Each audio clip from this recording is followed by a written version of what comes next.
let's talk about lines. In this video, we'll discuss where they come from and why they're so important. And in the next video, we'll talk about how we're going to somehow memorize all of them.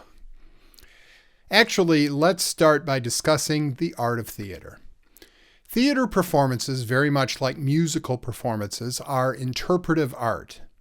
That means that someone, a playwright or a screenwriter in the case of theatrical works, or a composer and lyricist for musical works, has written something on paper. It's the framework, the starting point for our interpretations. But it is the foundational piece of the artwork. Nothing exists without the script, or the sheet music, or the guitar tabs. It's fundamental. It is art. As actors or as musicians, we take that art and we turn it into something that can be performed for an audience. We have a lot of leeway on how that happens. I'm not going to get into the weeds of copyright law or publication rights in this video, but let's say this. What the writer has written must be respected in any choices we make as interpretive artists. That means that the major details of the written work, such as settings and characters in the case of a script, or the notes in a musical piece, must be honored. We can't change them just because we feel like it. We might contact the author and ask if it's okay to modify something, and sometimes they will agree, but they don't have to. They might even include some notes in their original document that give us some leeway on language or gender or other characteristics. But we don't change things just because we feel like it. We are going to interpret what's been written while respecting and accurately representing the author's work as best we can. So, obviously, the lines are critical. The author has chosen these words for their characters to say, and those choices are important. Words have meaning. They have what's called their denotative meaning, which is what they literally mean, their dictionary definition. But they can also have a connotative meaning. That's the subtext, the meaning under what's actually being said. And again, the specific words chosen by the author are important to communicate that hidden meaning. So we're not going to change any of those words. We're going to learn the lines as written and do our very best to deliver them on stage or in front of a camera lens as written. Does that mean we can't make any mistakes? Well, of course not. Especially in live theater, there are always moments when something escapes us and we need to approximate a line reading.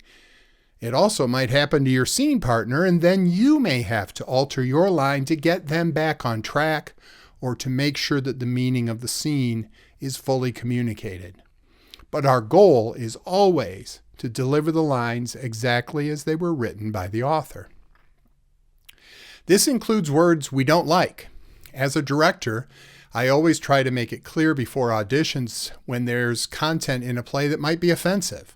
Things like vulgarities or profanity or other so-called adult situations.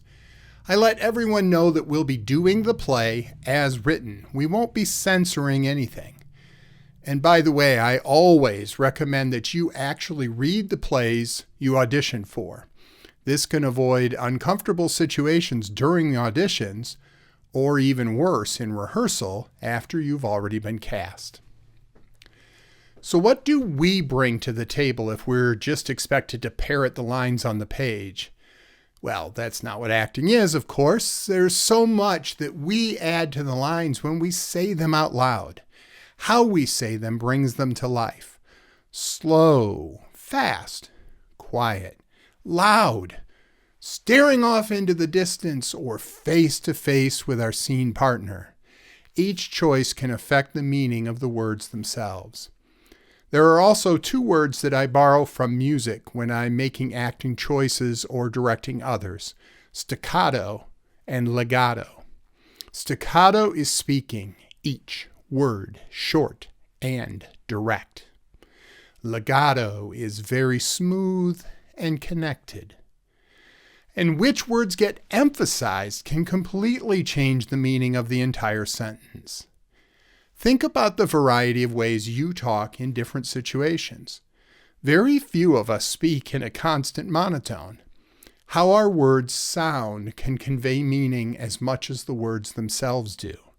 And making those choices is a key part of being an effective interpretive artist, an actor. We'll talk a lot more about vocal choices in other videos, but for now let's agree that we need to respect and honor the author's words while making them come alive through our acting choices is how we add to the overall artwork being created. Thanks for watching. If you enjoyed this video, be sure to check out the others in the series and consider subscribing to my channel and the related newsletter to get notified when new lessons are available. Until next time, I'm Tom Kephart. Go be an artist.